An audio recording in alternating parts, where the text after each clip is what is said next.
Today I'm going to share a summary of book 13 Things Mentally Strong People Don't Do. So let's begin. Point 1. What mental strength means and why it matters. We all have some level of mental strength, but there is always room for improvement. It's not as simple as being mentally strong or mentally weak. It's often easy to feel mentally strong when life is going well and you are handling life's challenges with ease. But that mental strength seems to disappear when problems arise.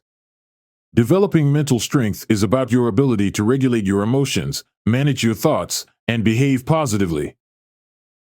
Mental strength comes easily to people who are generally predisposed to physical strength. However, that doesn't mean others can't have such strength, they just have to develop and maintain it. Mental strength makes you resistant to stress, improves your contentment with life, and enhances your performance in whatever goal you choose.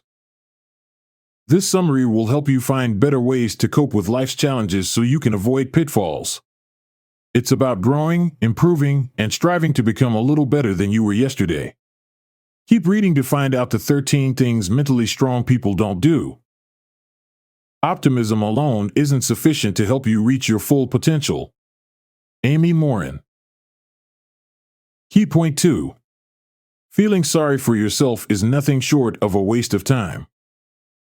Sometimes as humans, something tragic and irreversible happens to us, but that is no excuse to give up. No one is exempt from experiencing pain and sorrow in life. Even though sadness is a normal and healthy emotion, dwelling on your sorrow or misfortune is self-destructive. Whatever the problem is, always know that there is a light at the end of every dark tunnel. It is good to remember that sadness is a part of life and grief is okay, but thinking other people have it better is unhealthy. Indulging in self-pity hampers living a full life in the following ways. It is a waste of time. Feeling sorry for yourself requires a lot of mental energy and does nothing to change the situation. It leads to more negative emotions. Once you allow it to hold, self-pity will ignite a flurry of other negative emotions like loneliness and resentment. It can become a self-fulfilling prophecy. When you feel sorry for yourself, you're unlikely to perform at your best. And as a result, you may experience more problems and increased failures. It prevents you from dealing with other emotions. Self-pity can stall your progress from healing and moving forward as it focuses on why things should be different rather than accepting the situation for what it is. It causes you to overlook the good in your life. Self-pity pushes you to forget 5 good things that happened and focus on one bad thing. It interferes with relationships. A victim mentality is not an attractive trait. Complaining about how bad your life is will quickly wear on the people around you. We all experience pain and sorrow one way or the other, and it is in facing it that we become stronger. Self-pity is the most destructive of the non-pharmaceutical narcotics. It is addictive, gives momentary pleasure, and separates the victim from reality. John Gardner. To overcome self-pity, learn to exchange it for gratitude.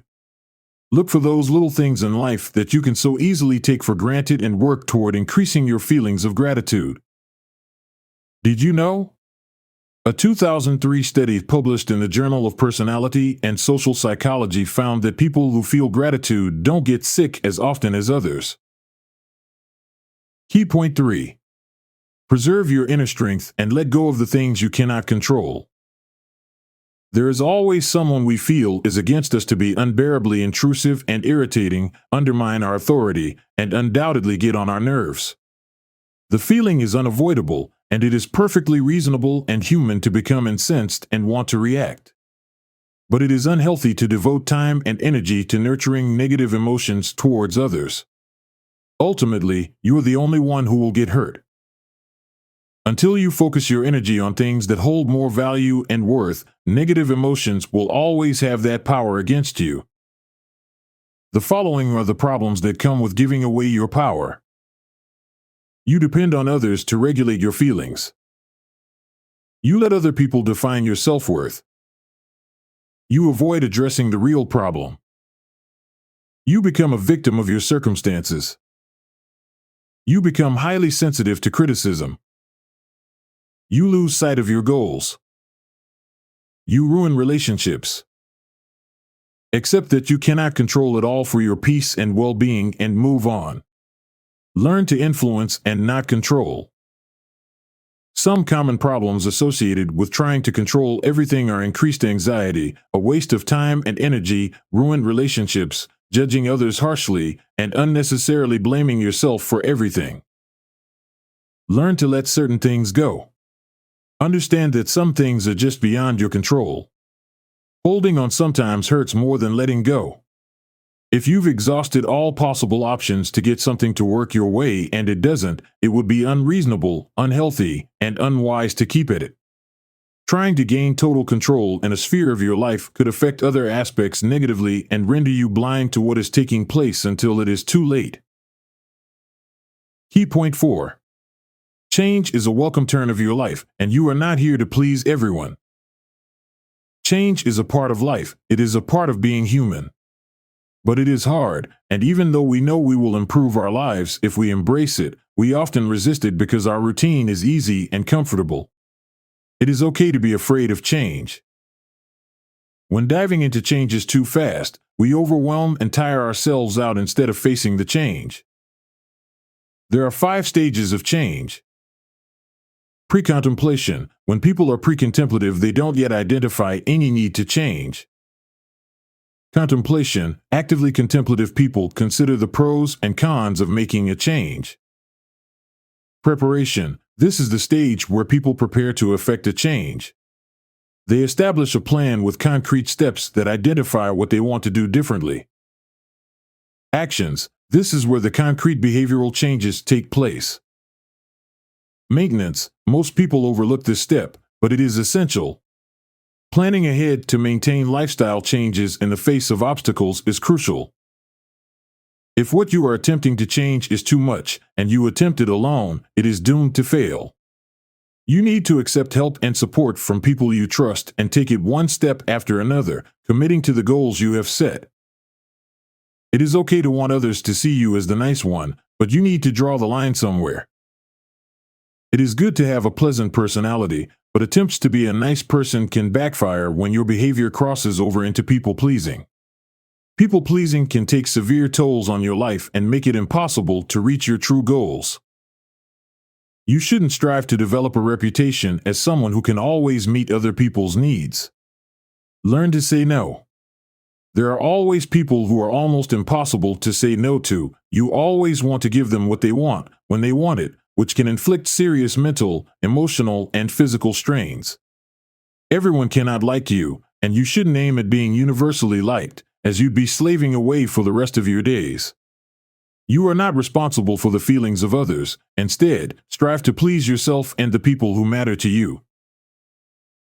Key point 5. Don't be afraid of taking calculated risks and leave your past where it belongs. There are times to play it safe and other times to take that leap. Not a blind leap over a yawning chasm, but one that you've calculated the dangers involved and the best way to tackle it, and you know you'd be better off if you take it. Sometimes, routine doesn't work, and you may have to switch it up or go a different way. While it is okay to be a bit scared, don't let it stop you from taking action and bringing that dream to reality. Changing doesn't mean giving the entire routine up. Sometimes, you just need a fresh window open to liven up your life. Take action, temper emotions with logic, and work to your strengths. Taking calculated risks only makes you stronger. Calculate risks by considering factors like the potential costs and benefits.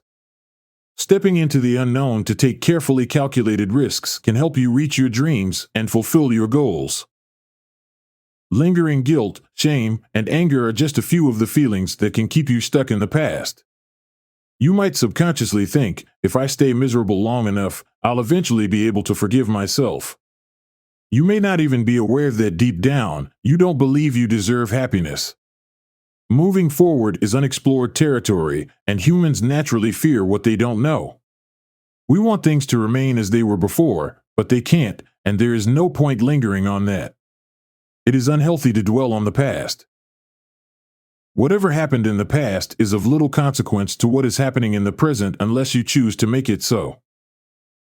The past is the past and should remain there. There is no sense in clinging to it as it is often detrimental and discourages moving forward. So, you must take action. Don't be held back by harboring guilt and shame. Focus on the problems in the present, and don't let the past hold you back as it won't solve a thing. Key point 6. Learn from your mistakes not to repeat them, and don't resent other people's success. Humans will always make mistakes. It is tied to our existence. We haven't yet experienced some things, so we do not know what to choose. But the beauty of making a mistake is that you can learn from it. The only real mistake is the one from which we learn nothing. John Powell. Mistakes sometimes occur due to a lack of knowledge of the right thing to do. When you deny your mistakes and stand by them because of pride, you'll find you cannot get the true understanding or learn lessons from them.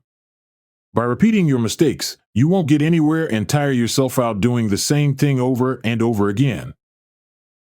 Accept your mistakes, learn from them, and review alternative methods to tackle the situation that led to your mistakes. Follow these steps to create a written plan that will help you avoid repeating your mistakes. Establish behavior that will replace the previous one. Identify warning signs that you're headed down the wrong path again. Find a way to hold yourself accountable. Some people will always have what you don't, and it's okay to be jealous. You are human.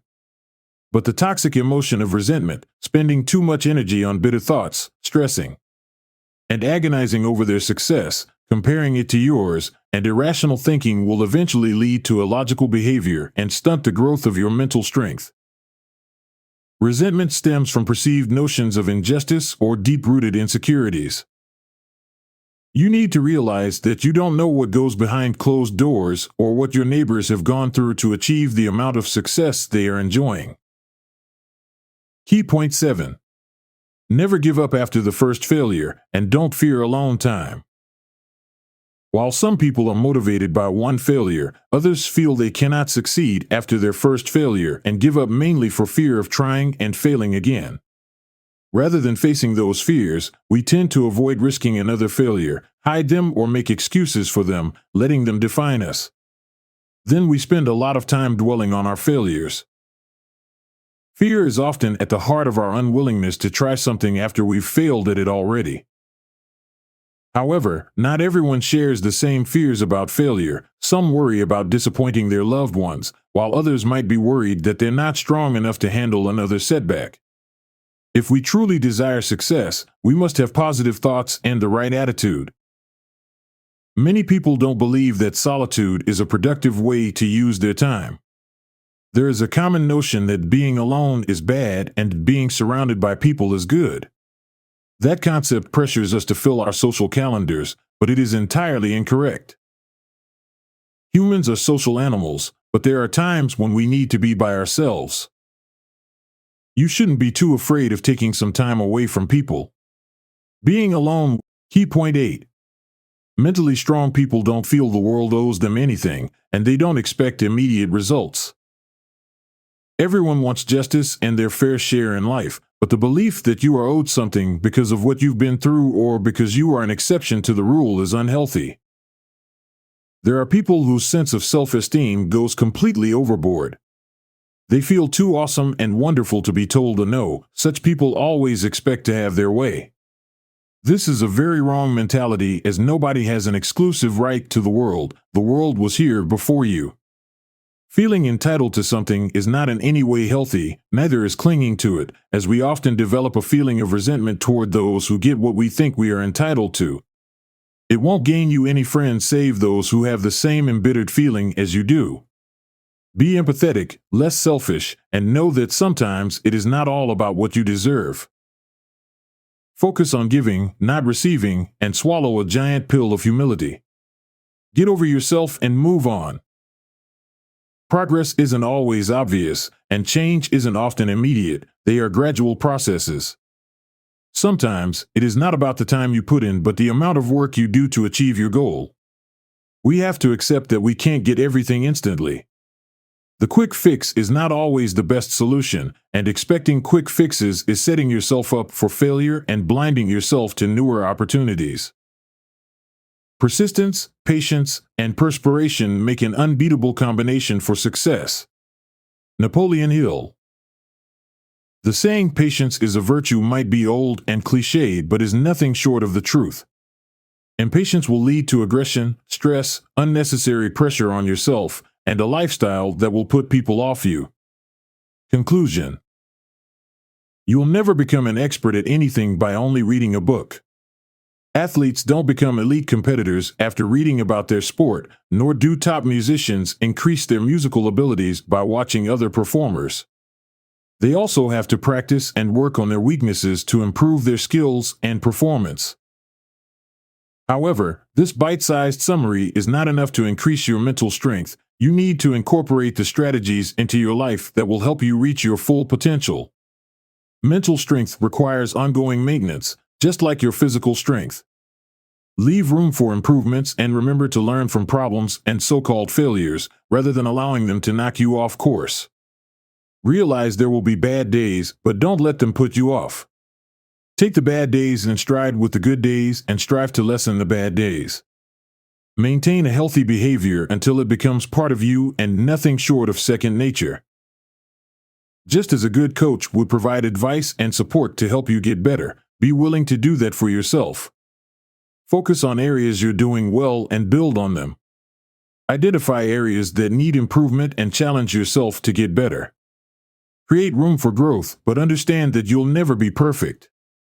What you can do is become the very best version of yourself.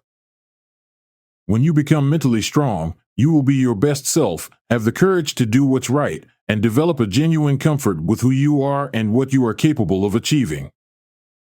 Thank you for watching.